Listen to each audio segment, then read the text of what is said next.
मैं ओंकार सिंह, पैक्स अध्यक्ष ननौर पंचायत प्रखंड मानपुर जिला गया। सर ये बताइए सर, गेहूं के अभी सर कैसे खरीद वाला जो है सो रेट अभी गवर्नमेंट की तरफ से आया है सर? सरकार के द्वारा जो समर्थन मूल्य तय किया गया है वो 2425 रुपये प्रति क्विंटल की तरफ से। जी, तो अभी तो देख रहे हैं सर कि गेहूं की फसल जो है सर कटाई हो गई और किसान मार्केट में देख, क्या आप अभी तक किसान से सर आपके पास आया है सर देने के लिए कोई सब किसान सर? नहीं, हमारे द्वारा तो किसानों को सूचित कर दिया गया है, लेकिन मार्केट का जो प्राइस है, जो बाजार मूल्य है जी, वो सरकारी समर्थन मूल्य से अधिक है, इसलिए किसानों के द्वारा पैक्स में गेहूं नहीं दिया जाएगा। कोई मतलब कि अभी तक प्राप्ति नहीं हुआ? नहीं, कोई अधिप्राप्ति नहीं।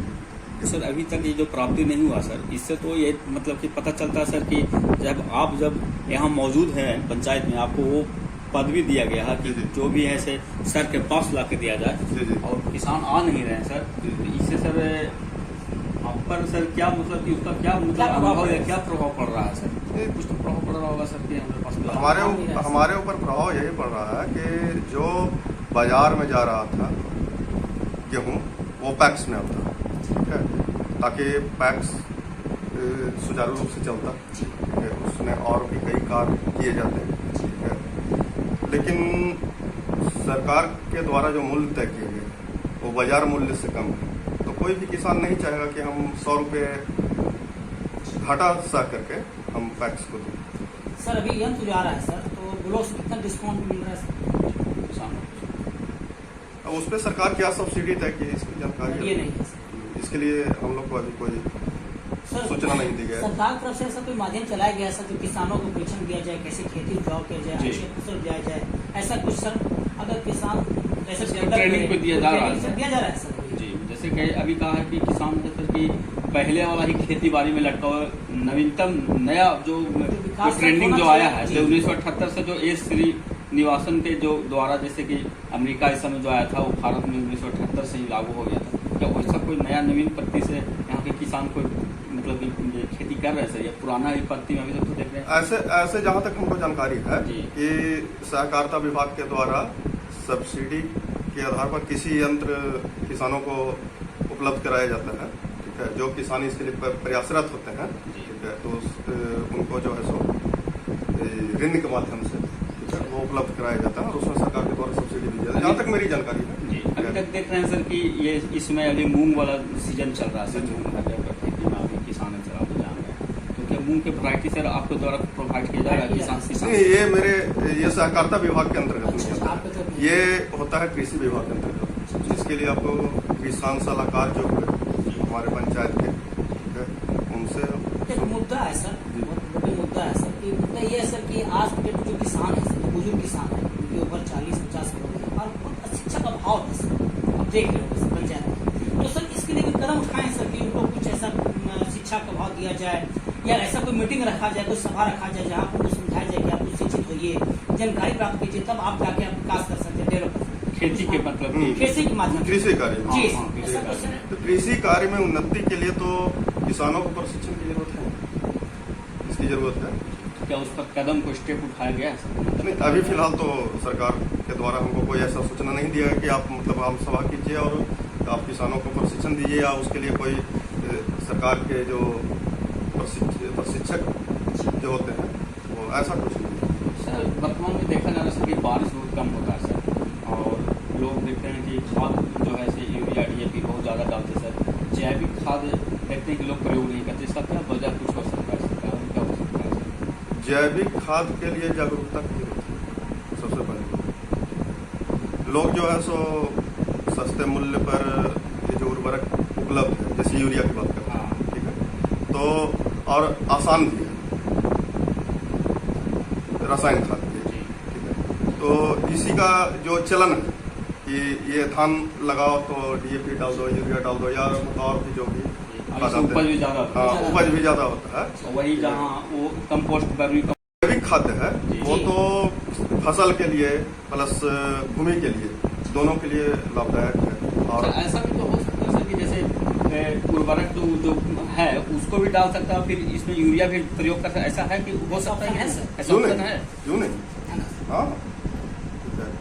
अब बुआई से पहले जैविक खाद का प्रयोग कीजिए, उसमें यूरिया भी डाल सकते हैं। ठीक है। जैसे हमारे यहाँ जो मूंग की खेती की जाती है, तो दलहन के साथ साथ ये कंपोस्ट का भी काम करता है, अच्छा अच्छा। ठीक है। जैसे धान की जब बुआई होती है तो ये जो होता है पूरे खेत में सड़ गल जाता है, वो कंपोस्ट का काम करता है। सर क्या कमी दिखता है सर आपको नजर से, आपके पंचायत में ये होना चाहिए? हमारे पंचायत में जैसा कि है कि किसानों को प्रशिक्षण दिया जाए, पहली चीज़। दूसरी चीज़ पैक्स में जो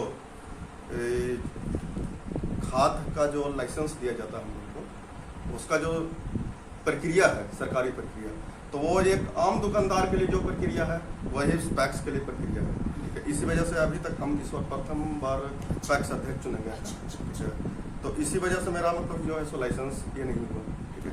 तो उसको जैसा है कि सरल तरीका प्रक्रिया जो है सरकार को उपलब्ध कराना चाहिए पैक्स को, कि अगर पैक्स है तो उसमें एक दुकान टैग हो साथ में। ये नहीं कि उसके लिए आप मतलब पूरा एक नॉर्मल जो प्रक्रिया होता है लाइसेंस लेने के लिए, जैसे कि हम मान के चलिए कि खाद का लाइसेंस, हम पैक्स के अध्यक्ष ना हो, हम खाद का लाइसेंस लेना चाहते हैं, तो वो प्रक्रिया में हमको जाना पड़े तो वो थोड़ा जटिल होता है। तो सर ये जो खाद का लाइसेंस है उसको लेने के लिए क्या होना चाहिए मेरे पास रिक्वायरमेंट तो सरकार के द्वारा, जैसे कि ये बायोकेमिस्ट्री, हाँ बायोकेमिस्ट्री से आप ग्रेजुएशन हो, ठीक है, और ना है तो उसके बाद फिर ये 15 दिन का आपका आवासीय प्रशिक्षण दिया जाता है सरकार के द्वारा, और बहुत सारे पेपर हैं, जीएसटी नंबर, टीन नंबर, है वो बहुत सारा कागज का जरूरत है। सर अभी आपको गोदाम सर अभी तो नहीं बना होगा सर गोदाम सर? गोदाम है।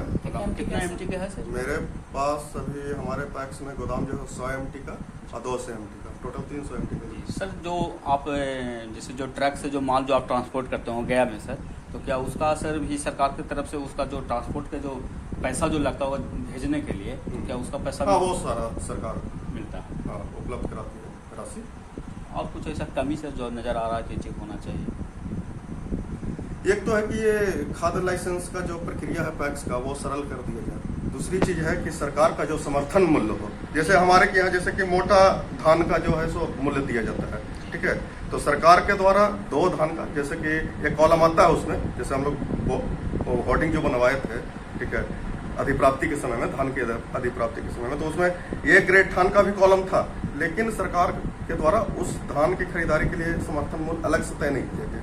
सरकार के द्वारा एक ही तय किया गया, वो मोटे धान का, साधारण धान का। सर ये बताइए सर, अभी बोल रहे हैं कि बायोकेमिस्ट्री वाला जो नियम है उसको सरल कर दिया जाए, तो सर सरल कर दिया जाए सर, तो क्या उसमें क्या मतलब कि गवर्नमेंट उस चीज़ को सोचकर मतलब कि लागू किया था सर? कुछ इस पर कुछ बोल सकते हैं? पैक्स है ना, तो आप किसान से अधिप्राप्ति करवाते हैं, तो किसान को खाद का भी जरूरत है ना, तो सरल तरीका से पैक्स को दीजिए ना चलाने के लिए, ठीक है। तो उसके लिए एक मतलब नॉर्मल जो सरल प्रक्रिया है, ठीक है।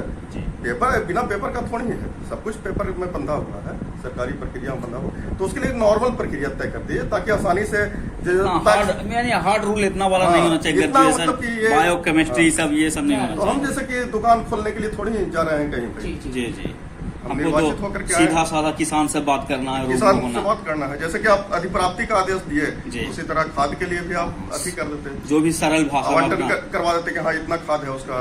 यानी इसमें बायोकेमिस्ट्री जैसा कोई चीज की जरूरत नहीं समझते हैं। अब सरकार इसके लिए जो तय की है, तो वो तो सरकार के द्वारा जो भी तय किया जाता है वो सही है, ठीक है। जानकारी तो रसायन का काम करना है, तो उसके लिए रसायन हाँ, तो, जो उस पदवी पर जो आए उनको जानकारी उनसे ज्यादा होना चाहिए, तब तो वो प्रशिक्षण दे पाएंगे अगला को। यही खास कारण होगा शायद सरकार के लाने का, कि जो अगला आदमी है वो उनसे ज्यादा उनको जानकारी होना चाहिए हर चीज में। एक बार और परिचय दीजिए। मेरा नाम ओमकार कुमार सिंह, पैक्स अध्यक्ष, ननौत पंचायत, प्रखंड मान।